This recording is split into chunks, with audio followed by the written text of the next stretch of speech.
Bom, boa noite, pessoal. Sejam bem-vindos à disciplina de História do curso Luiza Maim. Hoje a nossa aula vai ser sobre a Revolução Russa de 1917 e eu preciso dar alguns informes, tá? Sobre o que está rolando, por que só tá eu hoje, tá? Bom, o professor Stefano, infelizmente, ele vai ter que deixar o curso por uma série de questões pessoais, mas a gente espera, né, nós, professores de História e os profissionais vinculados ao curso Luiza Maim, a gente espera que ele fique bom logo e que as coisas se resolvam e que logo, logo ele possa estar com a gente novamente. E no caso, hoje, o professor Clayton, ele iria estar conosco, mas ele está com suspeita de Covid. Então, no momento ele está isolado, a gente está esperando o tempo direitinho para ele fazer os exames, né? E esperar que dê negativo. Mas também vamos torcer para que ele fique bem logo. Bom, antes da gente começar de fato a aula, gente, eu preciso falar algumas coisinhas sobre o tema de hoje, tá? Que é a Revolução Russa. Esse tema, né, esse período histórico que influenciou fortemente o resto do mundo, ele é muito complicado. Ele é um período muito conturbado, muito complexo, cheio de questões que a gente, nem se estudasse o ano inteiro, a gente conseguiria entender com a profundidade que se deve. E isso vale para todos os temas de história, tá? Bem-vinda, Maria Alice. Isso vale para todos os temas de história. Por quê? É preciso, quando a gente estuda história, independentemente de qual tema que seja, a gente precisa lembrar sempre que esses temas, eles foram acontecendo ao longo do tempo, com muita complexidade, com muitas coisas acontecendo simultaneamente. Seja bem-vindo, Wagner. E a gente precisa sempre pensar o seguinte: isso aqui que eu estou aprendendo agora, ou isso daqui que eu estou lendo agora, isso é muito mais complexo do que um texto de 6 páginas pode apresentar. Ou isso aqui é muito mais complexo do que uma aula de 1 hora pode apresentar, ou um vídeo de YouTube, né? Independentemente de qual tema seja, tá, gente? Possa apresentar. Então, sempre considerem isso, sempre busquem mais informações, porque mesmo quando vocês têm contato com um livro didático, por exemplo, hoje eu usei esse aqui para montar a aula de vocês. Mesmo que o conteúdo esteja dentro de um livro didático, ele sempre vai estar fragmentado, vai ser só um pedacinho, tá? Então, sempre tenham isso em mente. Considerando isso, a nossa aula de hoje, ela vai focar em alguns aspectos que são mais sociais no que se refere à Revolução Russa de 1917. E esses aspectos, eles se relacionam diretamente com a nossa última aula, que foi Primeira Guerra Mundial, tá? Então, a Primeira Guerra Mundial estava rolando, ao mesmo tempo que a Revolução Russa estava rolando, né? A Primeira Guerra Mundial acabou em 1919. A Revolução Russa, né, começa mais ou menos, né, a gente vai ver por que é esse mais ou menos, em 1917. Então, são várias coisas acontecendo simultaneamente, tá? Bom, mas será que esses temas, né, eles sempre puderam ser estudados no Brasil? Eu lembro de uma professora que eu trabalhei com ela numa escola, e ela já tinha muito mais experiência que eu estava só começando, e ela falava que quando ela começava a entrar nesse tema de Revolução Russa, socialismo, comunismo, era um tema muito importante para ela.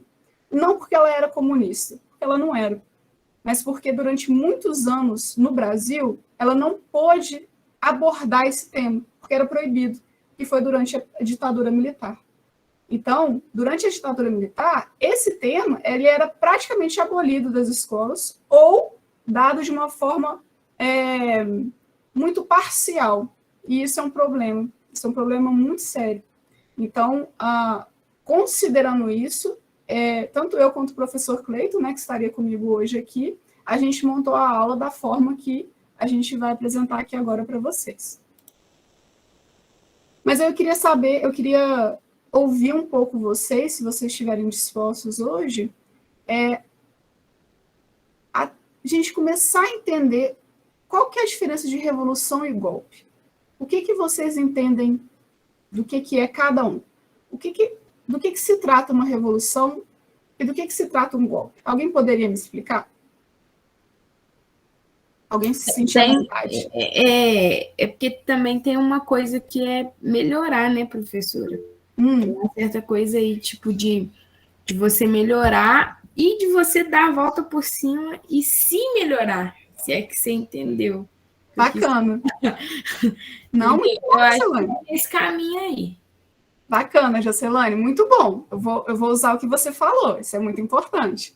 Maria Antônia, quer compartilhar com a gente? Eu acho que o que eu vou falar complementa um pouco a ideia do que a Jocelane falou, mas o que me remete é que revolução tem a ideia de algo bom, sabe? Algo próspero, que vai melhorar. Tipo, a gente faz revolução pra gente transformar aquilo que tá ruim em uma coisa melhor. E golpe, eu acho que sempre remete a uma coisa ruim, sabe? Uma coisa que sempre uma pessoa sobrepondo a outra, ou sei lá, uma forma de governo sobrepondo a outra. Um momento que é mais como se fosse uma puxada de tapete mesmo, né? Para uma coisa boa, mas é para um grupo se sobrepor ao outro. Massa, Maria Antônia, muito bom também. Você e a Jocelane tocaram em duas pegadas muito importantes mesmo. Isso, Jocelane, uma forma de se melhorar. Isso é muito legal. Por quê? Tanto o conceito, né? Na história a gente fala que essas palavras são conceitos. Tanto a palavra revolução quanto a palavra golpe, elas fazem parte de uma disputa política. E é uma disputa que acontece, pode ser que aconteça durante, né, o evento que está acontecendo, no caso que é a Revolução Russa, ou pode ser uma disputa que acontece depois. Ou os dois. Os dois, às vezes, acontecem. A gente está vivendo uma realidade em que essa disputa está acontecendo simultaneamente. Bem-vinda, Alexandra. Bem-vinda, Elaine. Então, obrigada. Boa noite. Boa noite. Então, é sempre importante ter isso em mente, tá? E aí é legal que vocês falaram por quê? Porque revolução está sempre associada a uma melhoria.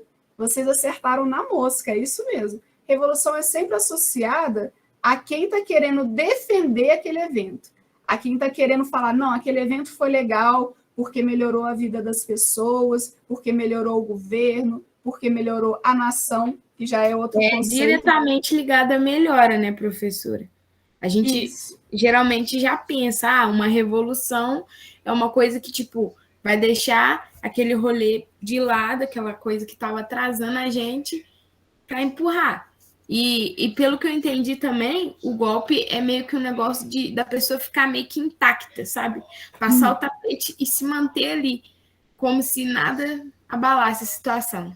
Entendeu? Arrasou, Jocelane, ó. Arrasou, mulher. Porque é isso mesmo, Jocelane. O golpe é aquela coisa assim, você toma o poder, você quer se manter lá a qualquer custo, e não importa o que aconteça. Você está lá a qualquer custo e você vai se manter lá a qualquer custo. É isso mesmo, arrasou. É essa a ideia. É claro, gente, que a gente está trabalhando, né, o que essas palavras, né, esses conceitos significam de maneira, de novo, superficial, mas não superficial com a ideia de que é menos importante, mas é uma introdução ao tema, tá? É isso aí mesmo. Então, sempre pensam que essas palavras elas vão sendo desenvolvidas ao longo prazo. E elas se modificam durante o tempo, tá? Então, essa disputa, essa modificação, ela vai acontecer ao tempo todo. Pensem como se fosse um jogo de futebol eterno. Eles estão competindo o tempo todo, não param de competir. É por isso que, por exemplo, hoje, a gente vê a disputa de falar que o golpe de 64, né, o golpe militar, civil-militar que aconteceu no Brasil, ele foi golpe. Ah, não, mas tem uma outra galera que fala, não foi golpe, foi revolução. Percebe? Essa disputa, ela está acontecendo o tempo todo. E aí, olha só, como se fosse uma moeda que tem dois lados. O que é bom para um, não é bom para o outro. Lembrem-se disso. Por quê? A Revolução Russa aconteceu, né, a gente tem a data de 1917.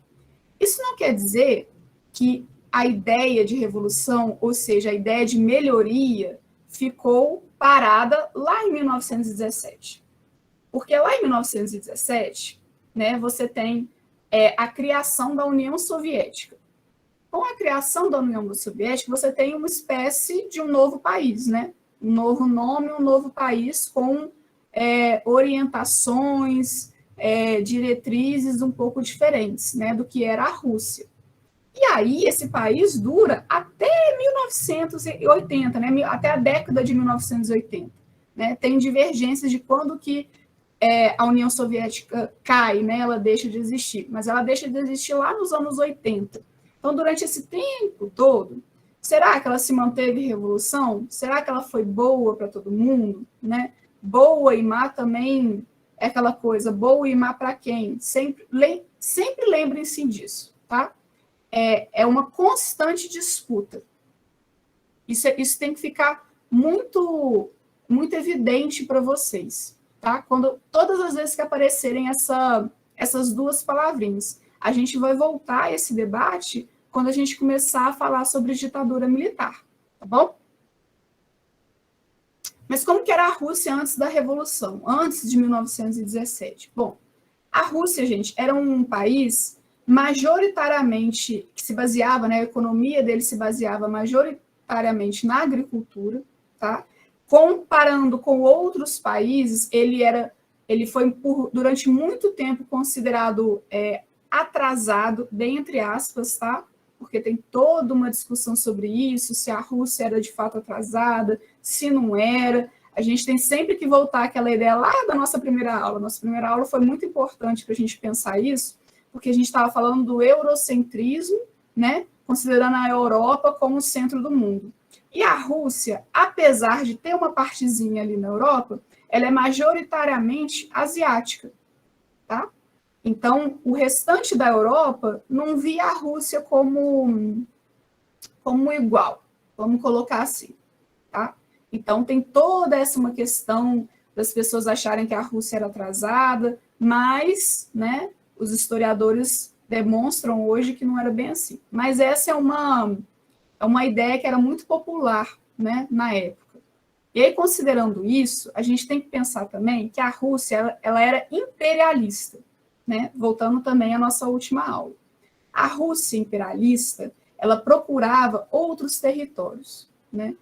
O colonialismo, né, que constrói a Rússia, né, é um pouco diferente do colonialismo dos restantes, do restante da Europa, que nem a gente viu na última aula. Ele é um pouquinho diferente, né? O imperialismo da Rússia, ele não vai procurar, não necessariamente, tá? Mas ele não vai procurar com tanta força aquelas colônias no continente africano, no restante do continente asiático, ou mesmo nas Américas. O imperialismo da Rússia, ele focava lá naquela fronteira que a gente viu nos mapas da aula passada, na fronteira do próprio território russo, né? Então, a Manchúria, né, que foi um espaço mais voltado ali para o lado do Japão e da China, foi um território de disputa muito intensa da Rússia, né? Tem uma guerra junto ao Japão que foi travada por conta daquele território. Todos aqueles países que depois da Primeira Guerra Mundial se tornaram independentes, eles pertenciam ao território russo por conta desse imperialismo, né? Que a Rússia mantinha com uma mão de ferro, né? Que não queria abandonar aquele território. Então, o imperialismo da Rússia, ele funciona de uma maneira um pouco diferente do restante da Europa. Tudo muito preso, né, professora? É tudo muito segurado lá dentro. Isso, Jocelane, tudo muito preso, muito segurado, com muita opressão, tá? A ideia de opressão, ela é muito forte, muito bom você ter tocado nesse ponto, porque pensem no seguinte, você viver num território, num espaço em que você não tem liberdade de, às vezes, ter sua religião, não que aqui não tenha isso, né? Mas isso era institucional, é uma ditadura. Muito bom, Maria Antônia, era como se fosse uma ditadura. No caso aqui, a gente usa um outro nome, né? Era a monarquia absolutista, né? Que é o que formava o governo czarista ou czarista, né? Ele é escrito dessa forma aqui. Opa, perdão. Deixa eu voltar uma página aqui. Ele é escrito dessa forma aqui, governo czarista, e pronunciado czarista ou czarista. Mas tanto faz, se vocês quiserem falar czarista, também funciona, tá? A gente está no Brasil, a gente fala português. Esse governo czarista ou czarista, ele é explicado por uma monarquia absolutista, que quer dizer o quê? Aqui, no caso, o imperador, ele é o soberano. É ele que manda, ele que direciona o rolê. Então, ele dá a palavra final. Ele é absoluto, por isso que é o termo absolutista. Ele é absoluto, as decisões dele são finais. Ele que manda. E isso trazia muitos problemas. Por quê? Pensa assim, o cara, ele nasce numa família super rica, mas super rica mesmo, gente. Eu separei uma imagem aqui para vocês verem. Mas é muito dinheiro que a gente não consegue nem imaginar, sabe? O cara tinha palácios em vários lugares, várias casas, a roupa era toda incrementada de joias, e num tempo em que as pessoas elas não tinham o que comer. E não era uma ou outra pessoa. Uma maioria esmagadora da população passava fome, passava necessidade, não tinha acesso à saúde, escola muito menos, gente. As pessoas eram completamente analfabetas. E aí um espaço muito, muito crescente de miséria. Então, isso tudo fazia parte da realidade da Rússia. 85% da população passava fome. E isso são dados que a gente traz lá da virada do século XIX para o XX, né? Lá faz mais de 100 anos esses dados. Então, toda essa riqueza, né, dos czares, dos privilégios de classe, né, se baseavam na exploração dos camponeses, né? Essa família real, ela era sustentada por conta dessas opressões, né? Dessas humilhações, né? O sistema de servidão no período, né, nesse período aqui, ele funcionava da seguinte maneira: você não tem direito a, né, até determinado momento, você não tinha direito a um pedaço de terra seu, você trabalhava por uma espécie de senhor de terra, né, com resquícios de feudalismo, né, lá do período medieval, e você não tinha possibilidade de ter outra vida. Não era como se, eu moro, sei lá, por exemplo, a história do professor Clayton. Ele vem de uma cidade majoritariamente rural, ele não queria aquilo para ele estudou, passou na universidade e foi ser professor e veio morar em Juiz de Fora. Não tinha essa possibilidade. Você nasceu como servo de um senhor no campo, você vai morrer como servo de um senhor do campo. Não tem como ter outra forma de vida. Então, toda essa riqueza, né, de militares, de alta patente, né, no caso, do clero, né, que aqui é a igreja ortodoxa. Na Rússia não era a igreja católica romana, era a igreja católica ortodoxa, eu acho que é esse o termo. Todas essas pessoas eram sustentadas por esses regimes de servidão e uma população majoritariamente que passava fome. Então, era uma diferença de classe muito grande. Era muito grande, não era como se fosse algo que a gente tenha conhecimento de experiência, sabe? Não é algo que a gente tenha necessariamente aqui no Brasil. Aqui no Brasil a gente tem outros problemas, mas não esse, tá? Aqui a gente consegue... provocou guerra, né, professora, aqui no Brasil. Juscelane. Lá na Rússia provocou a guerra, e aqui até que provocou também, mas de outras formas. A gente vai voltar a falar sobre isso, mas muito bom você já ter isso em mente, eu gostei disso. Aqui a gente consegue ver um pouco dessa riqueza toda, né? Aqui a gente tem duas pessoas pertencentes à família imperial, né? Grã-duquesa e a princesa Olga, a Grã-duquesa Zênia e a princesa Olga. E, gente, tudo isso aqui, chega pertinho da tela e olha, tudo isso aqui são pedras preciosas, pérolas, ouro, tudo isso aqui, gente, eu acho que não paga, acho que paga um prédio inteiro, só para vocês terem noção. É sério isso, é muito dinheiro. E isso tudo ia criando uma espécie de ranço, sabe?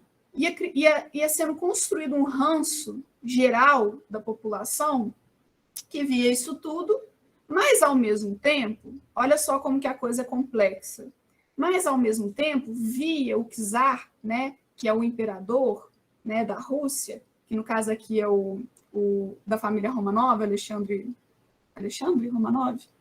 Vou confirmar, a gente vai chegar nesse slide. Ele é visto como o pai da população, né?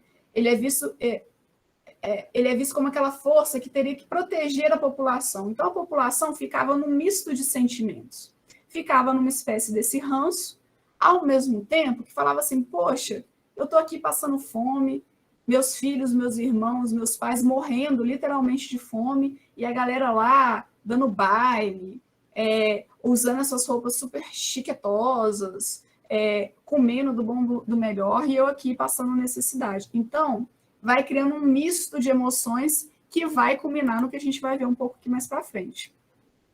Aqui é a Manchúria, que eu falei logo atrás para vocês, tá? É um território, né, que fica dentro, né, aqui no período ficava dentro da China e era disputado pela Rússia e junto com o Japão, né? A Coreia fica aqui, aí depois uma coisa muito específica, tá, gente? Mas depois o Japão vai ter uma influência muito grande na Coreia durante muitos anos, fez atrocidades lá, mas essas eram os tipos de disputas que fazem parte desse colonialismo russo, tá? O Alasca, por exemplo, né, que faz parte hoje dos Estados Unidos, ele foi um território que foi vendido pela Rússia para os Estados Unidos. Porque o território da Rússia, ele vinha até cá em cima, né? Porque é hoje a fronteira do Canadá. Esse território aqui, ele foi vendido pela Rússia para os Estados Unidos para eles começarem a tentar firmar algum tipo de acordo econômico, que também não deu muito certo, mas aqui não importa menos. Aqui é só para ilustrar para vocês como que esse imperialismo russo ele era um pouco diferente do que a gente viu na última aula. Bom, e aqui a gente começa a trabalhar um pouco com duas palavrinhas, né, dois conceitos, ou melhor, especificamente, né, começando a trabalhar com duas ideologias muito importantes para o século XX. Tá? Muito importantes de uma maneira ruim, de uma maneira boa, a gente vai trabalhando um pouco com isso. E são duas ideologias, gente, que elas dialogam, mas elas são muito diferentes, tá? A gente vai começar a ver ela hoje, mas, novamente, não pensem que a gente vai conseguir aprofundar nesses termos. Tem pessoas que dedicam suas vidas a estudar isso e ficam anos e anos estudando isso e sempre vai ter mais alguma coisa para estudar. Então, isso é muito importante que isso fique sempre na cabeça de vocês. Por exemplo, algumas diferenças que eu gostaria de ressaltar hoje sobre o socialismo. Eu vou mandar essa tabelinha para vocês direitinho, para vocês lerem com calma depois. Se tiverem alguma dúvida, trazer para mim na próxima aula, ou agora mesmo, ou então nas monitorias, que a gente ainda vai passar o horário para vocês. Que é o seguinte, o socialismo é um sistema econômico que procura alcançar a igualdade entre os membros da sociedade, mantendo os bens de produção como bens coletivos. Tá? Enquanto o comunismo é um sistema econômico e político que defende uma sociedade sem classes, Nele, os meios de produção e outros bens pertencem ao governo e a produção é dividida igualmente entre todos. Olha só como a diferença é sutil. Socialismo enquanto um sistema econômico, apesar dele ser político também, aqui também é um sistema econômico e político. Enquanto aqui, o socialismo ele procura alcançar a igualdade entre os membros da sociedade. É um processo, tá, gente? Não é, ele não funciona da noite para o dia. Enquanto no comunismo, defende uma sociedade sem classe. Não há essa diferenciação e essa mudança para o comunismo deveria ser brusca, tá? Olha como que é sutil. O socialismo, ele é visto, e ele foi visto durante muito tempo, como um caminho para se alcançar o comunismo, tá? Então, o socialismo tem como fim, né, um fim do trajeto, como objetivo, o próprio comunismo. Outra diferença importante é o socialismo pode coexistir com diferentes sistemas políticos. Basicamente, Maria Antônia, o socialismo é um degrau para o comunismo, mas ele não é só isso, tá? Muitas pessoas veem o socialismo como um degrau para o comunismo, mas ele não é só isso. Por quê? Vocês vão perceber que eles têm diferenças, tem muitas diferenças sutis, mas tem muitas diferenças que não dialogam. Por exemplo, essa daqui. Essa diferença do socialismo para o comunismo, ela é completamente diferente, ela é oposta mesmo. Porque para o socialismo pode coexistir diferentes sistemas políticos, mas a maioria dos socialistas defende uma democracia participativa, ou seja, um sistema de democracia que é o que a gente tem no Brasil, por exemplo. Enquanto uma sociedade comunista é internacionalista, pois toda a classe trabalhadora seria unida por um ideal maior que o da pátria. Então, ela se difere drasticamente do sistema político que o socialismo propõe. O comunismo, e aí tem muita fake news que rola sobre o comunismo, tá, gente? A gente pode falar um pouco mais sobre isso depois, mas o comunismo, ele fala o seguinte: todos os trabalhadores do mundo têm que se unir, porque todos os trabalhadores têm que se proteger, porque se os trabalhadores não se protegerem, ninguém mais vai. Essa é meio que a proposta do comunismo como sistema político. E é por isso que ele não bate, ele não concorda com o socialismo. O socialismo fala, olha, vamos coexistir, vamos todo mundo coexistir. O socialismo fala, eu tenho um sistema capitalista, vamos coexistir com o sistema capitalista. Tem um sistema anarquista, né, que é a completa rejeição de organizações estatais, por exemplo, vamos coexistir com os anarquistas. É muito diferente uma coisa da outra, sacaram? Então, essas duas diferenças são muito importantes para a gente aqui agora. E a terceira que eu queria ressaltar para vocês, eu sei que essa parte é meio chata. Isso, Maria Antônia, muito bom. A Maria Antônia compartilhou aqui com a gente, no chat, no comunismo que existiria a revolução do proletariado, então. Exatamente isso. A gente vai chegar nesse ponto, mas é isso aí, Maria Antônia. No comunismo, né, o proletariado faz parte do proletariado os trabalhadores. E aqui, nesse pique, Jocelane, e aqui, gente, os trabalhadores, né, eles são pensados aqui como aqueles trabalhadores, né, principalmente, não exclusivamente, né, não são os únicos trabalhadores, mas eles são pensados como, principalmente, aqueles trabalhadores de fábrica, de linhas de produção, né, que eles eram colocados a horas exaustivas de trabalho. Desde a Revolução Industrial, né, esses trabalhadores eles eram colocados para trabalhar 12 horas seguidas, sem descanso, sem ter momento de alimentação, de um almoço, não podiam nem ir no banheiro, gente. As mulheres, por exemplo, que trabalhavam nessas linhas de produção, isso é legal a gente pensar, porque as mulheres habitavam esses espaços também, tá? Mulheres pobres sempre trabalharam, nunca deixaram de trabalhar, elas sempre foram parte forte desse proletariado. Elas levavam seus bebês para as linhas de produção. Às vezes elas estavam lá na linha, né? Por exemplo, montando uma peça, ou então, enfim, desenvolvendo qualquer coisa na fábrica, e os bebês ficavam em cestos embaixo assim, ali da mesa, né?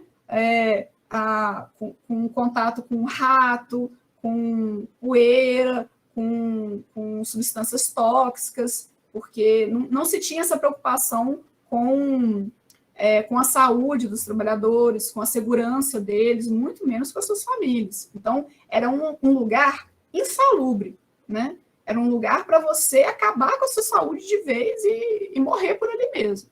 Então, a gente tem que ter isso em mente. Era um cenário, né? Um lugar completamente diferente do que a gente, às vezes, pode imaginar. Não que esses lugares tenham deixado de existir, tá, galera? Muitos deles ainda existem, a gente precisa ficar sempre atento. Então, outra diferença importante aqui entre o socialismo e o comunismo é a questão da propriedade privada, né? Existem dois tipos de propriedade no socialismo. A propriedade pessoal, que são itens que pertencem ao indivíduo, como a casa, como as roupas, né? Um caderno, um livro, tudo isso pertence ao indivíduo, tá? E essa diferença aqui é muito importante. E outra propriedade que existe no socialismo também é a propriedade pública, que inclui os meios de produção, né? As fábricas, por exemplo. Esses são da propriedade do Estado, porém sob o controle dos trabalhadores, tá?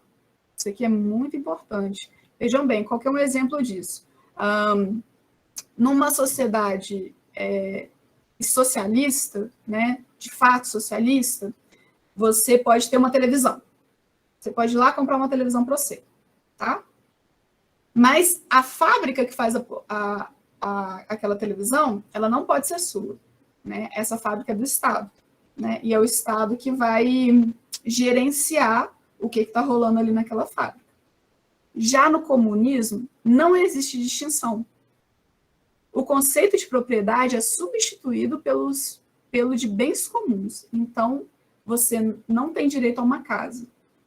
Você tem direito ao que todo mundo tem direito. Outro ponto importante, que eu acho que eu não coloquei aqui, galera, é o seguinte. No socialismo, você recebe pelo tanto que você trabalha. Tá? Então, por exemplo, você vai lá trabalhar 8 horas, você vai receber por essas 8 horas. No comunismo, você recebe pela sua necessidade, né? Você não trabalha 8 horas, mas você está com a saúde agravada, você está de cama, você quebrou a perna, você recebe de acordo com a sua necessidade. Então, na teoria, tá, galera? Isso tudo é na teoria, na prática a gente vai ver que a coisa é um pouco diferente. Na teoria, essas são as principais distinções, né, as principais diferenças entre o socialismo e o comunismo. Tá legal, gente? Vocês estão conseguindo acompanhar? Porque eu sei que é difícil, às vezes fica confuso o que é uma coisa ou o que é outra, e a gente pode voltar a qualquer momento que vocês queiram, tá? Se vocês, né, não quiserem abrir o microfone aqui, continuem mandando aqui pelo chat, eu vou lendo. Se eu não ler, se eu deixar passar alguma coisa, vocês me chamam a atenção aqui, tá bom? Não, professora, tá suave. Então tá bom. Então, vamos lá. Aqui eu já passei de uma forma geral, eu vou mandar todo esse material para vocês lerem com calma, eu vou mandar mais materiais, tá? Mas a diferença é essa que eu resumi naquele quadro. Ah, legal, Wagner, que bom que tá dando para entender. Qualquer coisa, qualquer dúvida, vocês me parem, tá?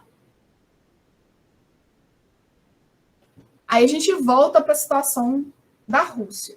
Porque olha só o que rola. Isso tudo estava acontecendo na Rússia. O socialismo, né, as teorias socialistas, teorias comunistas, elas já estavam pipocando já fazia um tempo, né, ao redor da Europa toda. Né? O Karl Marx, que ele é um dos principais nomes no que se refere ao comunismo, ele vai publicar as primeiras teses dele no século XIX lá na Alemanha. né? Então, essas ideias, elas estavam circulando na Europa toda, o mundo todo, mas principalmente ali na Europa, eles estavam ganhando muita força. Ganha força aqui no Brasil também, ganha força na América Latina como um todo, mas ali na Europa estava pipocando. E aí, o que acontece? Olha só, lá na Rússia estava essa coisa de governo opressor dos czares, né, com a família Romanov, ao mesmo tempo que estava surgindo essas ideias de, pô, a gente pode ser igual a todo mundo, a minha família não precisa passar fome, pô, isso aí é legal, vamos ver se a gente consegue conversar com o czar para ver se a gente pode mudar algumas coisas aí, alguma coisa em favor dos nossos direitos trabalhistas, reduzir um pouco as nossas horas, né, de trabalho, vamos ver se a gente consegue mudar alguma coisa nesse sentido. E aí, foi uma galera tentar falar com o czar. Tem um seriado no Netflix, gente, se vocês conseguirem ter acesso, é muito interessante. Chama Os Últimos Romanov, se eu não me engano.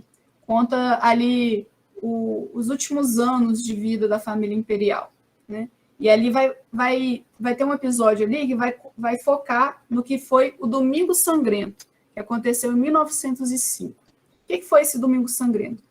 O Domingo Sangrento foi como se fosse um ensaio para a Revolução. Não entendi o nome do filme, chama Os Últimos Romanov. Eu vou escrever aqui no chat. É um seriado.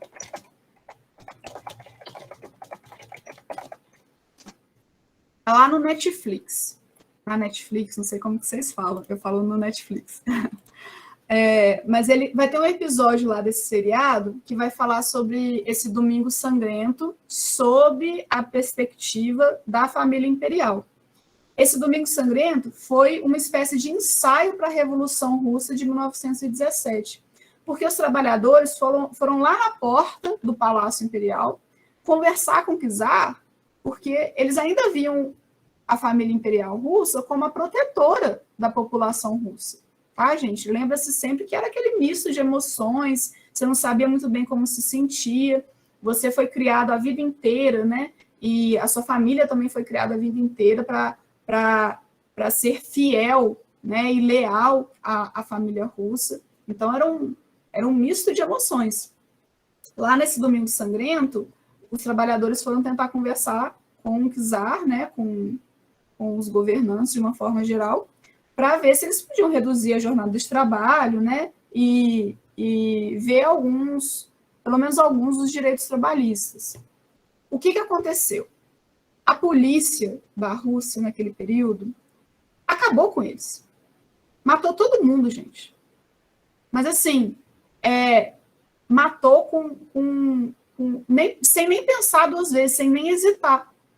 Então, olha só como que isso passou uma mensagem muito ruim para o restante da população. Aqueles lá, que teoricamente deveriam nos proteger, estão matando a gente, literalmente. Eles fuzilaram a galera toda. Então, isso ficou marcado como Domingo Sangrento. E daí, até, de fato, a Revolução, foi criando cada vez mais tensões. Olha só como que precisou de tempo, né, de bastante tempo, para eclodir enquanto Revolução. Né? Precisou ainda de muita opressão, de muita violência. Tá? Então, quando a gente fala também de revolução e golpe, a gente não pode deixar de pensar que as violências, elas estão ali no meio também, tá? Então, essa mensagem do Domingo Sangrento, ela foi uma mancha, né, na história da família imperial, e aquilo foi literalmente o começo do fim, tá? Porque a partir daí, acirrou também as disputas políticas, porque a partir do Domingo Sangrento, o czar, ele fala assim, não, então deixa eu dar alguma coisa aqui, porque senão vai estourar uma guerra civil, como depois estourou. Deixa eu dar alguns dos direitos trabalhistas para essa galera aqui. Deu alguns direitos trabalhistas, criou o parlamento russo, e aí você tem aqui os bolcheviques e os mencheviques, né, que eram grupos que se opunham à família imperial, esses dois, e você cria pelo menos uma ideia de que todo mundo podia falar, quando na verdade não era muito assim, tá? Na prática, o czar ainda tinha a palavra final, né?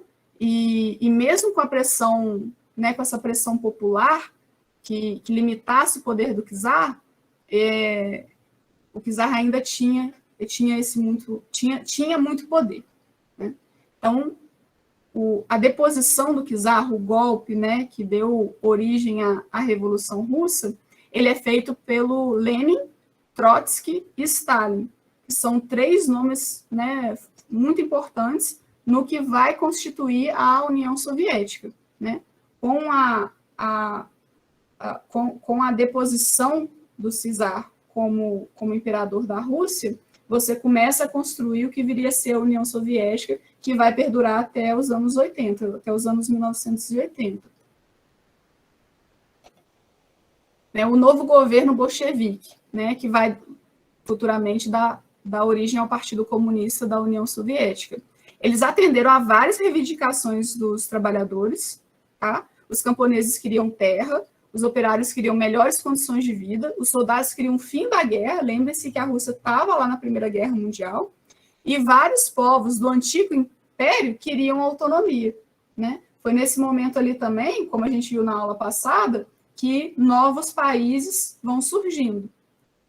No entanto, né, com a ascensão do governo comunista, né, com a ascensão desse governo bolchevique, eles oprimiram aqueles que se opunham ao novo governo, incitando que a própria população para fazer isso. Então, eles tomaram a produção dos camponeses. Então, vejam bem, a revolução foi boa até que ponto para quem? Tá? Porque o tempo passa, gente, né? Os ideais, eles vão se modificando, né? E sem uma educação libertadora, né, como diria Paulo Freire, foi centenário do Paulo Freire no domingo, né, ele faria 100 anos, sem uma educação libertadora, o sonho do oprimido é se tornar opressor. E é isso que acontece de alguma forma, tá, dados os devidos limites, nesse momento aqui.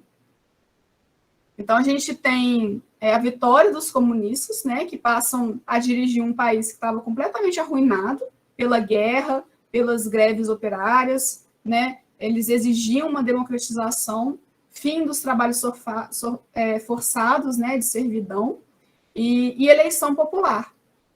E isso tudo vai criando essa tensão que se opunha, de alguma forma, aos bolcheviques que estavam no poder. Nesse momento, por exemplo, foram proibidos outros partidos políticos e a dissidência interna ao Partido Comunista da União Soviética. Então, assim, quem se opunha ali era mandado embora, era exilado, né? Tem um território na Rússia que é extremamente frio, muito difícil de viver, é um território que no inverno chega a 40 graus negativos, a gente nem consegue imaginar o que é isso, gente, é muito frio mesmo. E aí, esses caras que se opunham ao governo eram todos mandados para lá. Todos mandados para lá e acabavam morrendo por lá mesmo. Era um cala-boca. Cala-boca, não se opõe não, senão você vai ser fuzilado. E a maioria era fuzilado mesmo. Todo mundo que se opunha era fuzilado. É aí que se torna, né, como a Maria Alice falou, a Maria Antônia falou, a Juscelane falou antes também, é o que se torna uma ditadura. E aqui, galera, para finalizar, eu trouxe uma questão que é como esse conteúdo pode aparecer no Enem, tá? E é por isso que a gente precisa focar não nas especificidades desse período, mas o que ele traz e o que ele conta para a gente sobre a nossa realidade hoje, né? Que é por isso também que a gente estuda história. Então, no Enem de 2015, tá? Eu mapeei as provas do Enem até 2008, né? Até 2007, e em todas as provas do Enem até 2007, desde o ano passado até 2007, é essa forma aqui que aparece, que é o quê? Olha só, olha como que a gente precisa ficar antenado. O principal articulador do atual modelo econômico chinês, olha só, nem está falando da Rússia, tá? Está falando da China. Ele está falando da atualidade. o principal articulador do atual modelo econômico chinês, argumenta que o mercado é só um instrumento econômico que se entrega de forma indistinta tanto ao capitalismo como no socialismo. Por quê, gente? Porque lá na Rússia, né, nessa mudança de governo, do governo imperial, né, da Rússia enquanto império, para a União Soviética enquanto um país que passa rapidamente ali pelo socialismo e se auto-intitula comunista, eles dialogam o tempo todo com o capitalismo. Tá? Eles nunca são inteiramente comunistas, inteiramente socialistas. Eles estão sempre dialogando com o capitalismo. Por quê? Porque um país isolado não existe, galera. Um país isolado, ele é ficção. Só existe em história da carochinha. Ele sempre vai dialogar com outros países, porque ele precisa de instrumentos, de materiais, de contato mesmo com outros países que produzem essas outras coisas que ele não produz. E a Rússia, a gente tem que pensar o seguinte, a Rússia era majoritariamente agrária. Ela passa por uma forte industrialização ao longo dessa modificação a partir da Revolução Russa. Tá? Porém, os próprios chineses já estão sentindo na sua sociedade o seu real significado. O mercado não é algo neutro. Isso é muito importante a gente ter sempre em mente. Ou um instrumental técnico que possibilita à sociedade utilizá-lo para a construção e edificação do socialismo. Ele é, ao contrário do que diz o articulador, um instrumento do capitalismo e é inerente à sua estrutura como modo de produção. A sua utilização está levando a uma polarização da sociedade chinesa. Isso aqui é um artigo na revista Caros Amigos, tá? De 2011. Olha só, esse artigo, né, esse trecho desse artigo, ele pode soar um pouco confuso, mas olha só como que a pergunta é mais simples. No texto, as reformas econômicas ocorridas na China são colocadas como antagônicas, ou seja, opostas à construção de um país socialista. Nesse caso, a característica fundamental do socialismo, a qual o modelo econômico chinês atua, se contrapõe a qual? Olha só, vamos entender a pergunta primeiro, tá, galera? Não importa se eu não sei sobre a China. Não importa se eu ou você não sabemos o que está acontecendo na China. O que a questão fala? Eu quero saber o oposto da construção de um país socialista. Maria Antônia acha que é A. Boa, gente, vamos colocando aqui no chat o que vocês acham que é. Eu quero saber o que é o oposto à construção de um país socialista. Tá? Nesse caso, nesse contexto, perdão, a característica fundamental do socialismo, a qual o modelo econômico chinês atual se contrapõe, é a desestatização da economia. Por que a Maria Alice achou que é a letra A, galera? Porque numa sociedade socialista, né, para comunista, o que acontece? As fábricas, né, lembra do exemplo que eu dei, você pode ter a televisão, mas você não pode ter a fábrica que fabrica aquela televisão. Por quê? Porque essas fábricas pertencem ao Estado. Tá?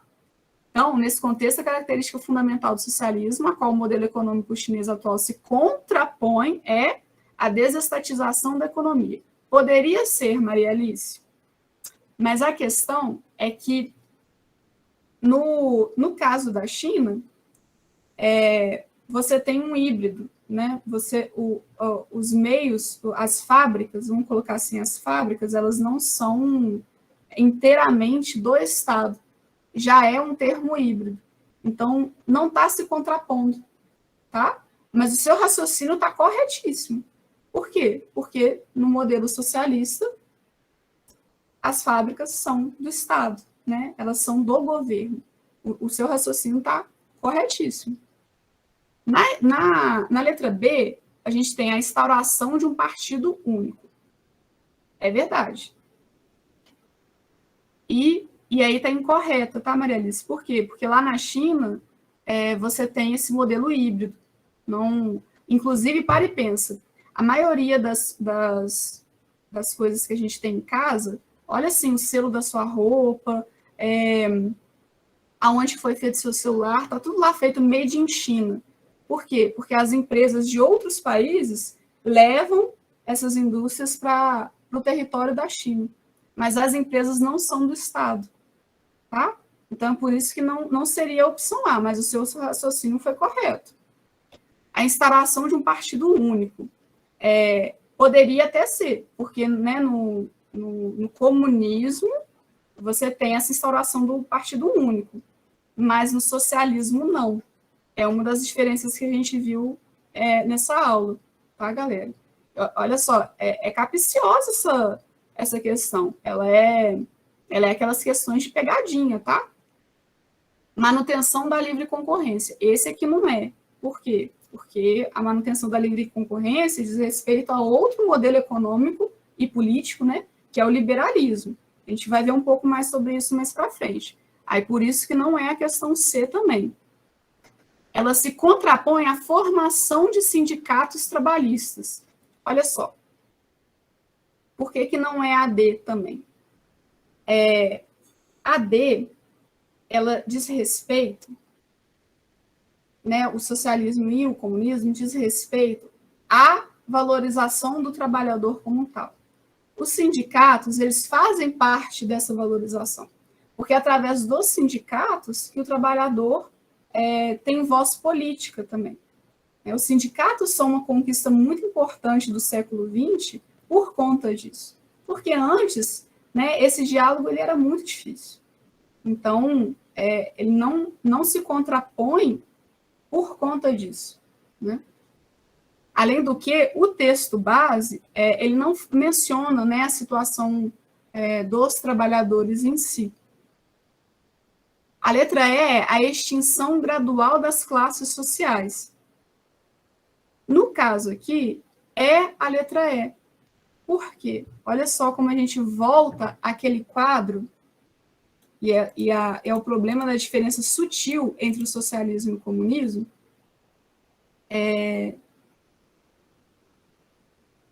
que a gente precisa ficar ligado nessas questões que são mais conceituais, né? Que trazem importância à definição dessas palavrinhas. É a primeira diferenciação aqui. Olha só.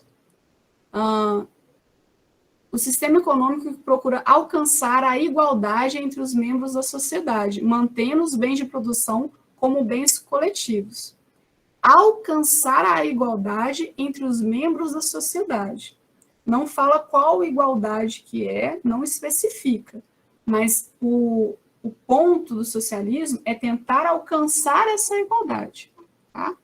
Diferentemente do comunismo, é difícil mesmo, Elaine, é difícil. Essa questão aí é muito difícil. Mas olha só, a nossa sorte é que ela é a única, até o Enem de 2007, que caiu esse conteúdo.